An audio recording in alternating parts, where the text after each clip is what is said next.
In the last episode, we touched on some of the inner tensions the Ming were having with the Koreans.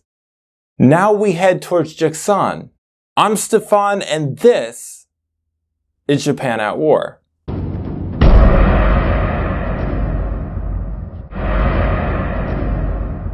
The Ming army that was sent south under the commands of Jie Sheng, Yang Dengshan, Po Guai, and Niu Boying were all heavy cavalrymen.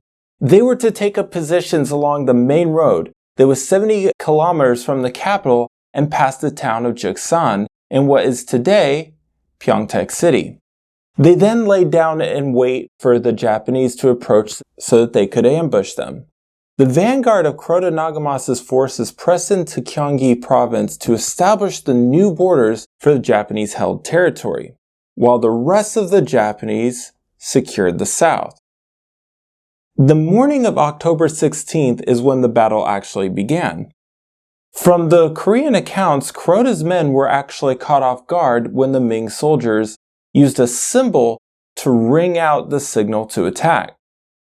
Now, according to Japanese accounts, Kroda's men charged the incoming Ming cavalrymen despite being outnumbered. Now, they did this in the hopes of holding them off just long enough for the main army to catch up. And it seems at first that the Japanese were losing. After all, what hopes did the lightly armed and armored Ashiguru have against the mounted Ming soldiers in their much heavier armor? Especially when they were being outnumbered and the Ming were on horseback.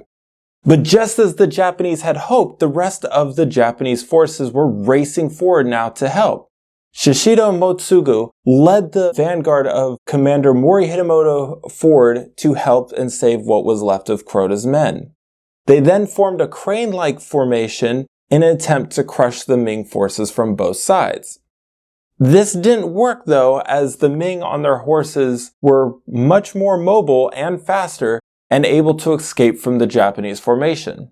They then pushed the Japanese back with a mixture of arrow, hand cannon, and matchlock fire.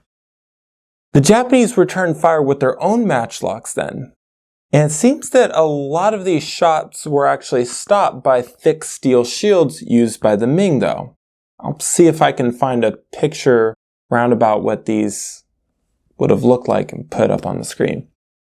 Meanwhile, the rest of Mori Hitomoto's men showed up, which brought the total number of Japanese forces in the area to around 30,000, which is a big difference to the Ming's approximate 8,000 men.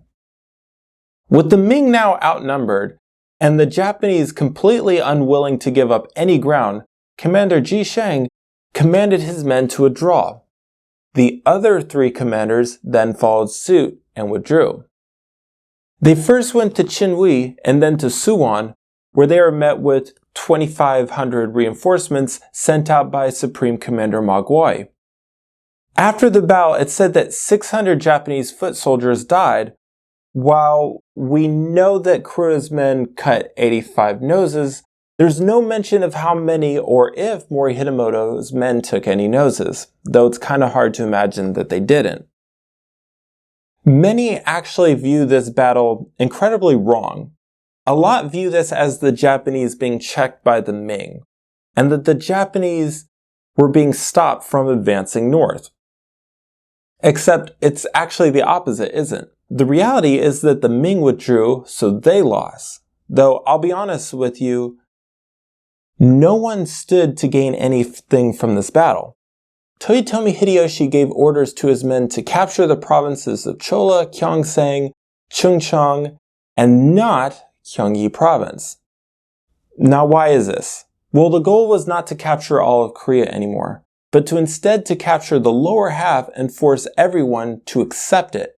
It should be noted as well that the lower half of Korea would have been incredibly rich in rice, and would have been a great jumping off point in any other future invasions.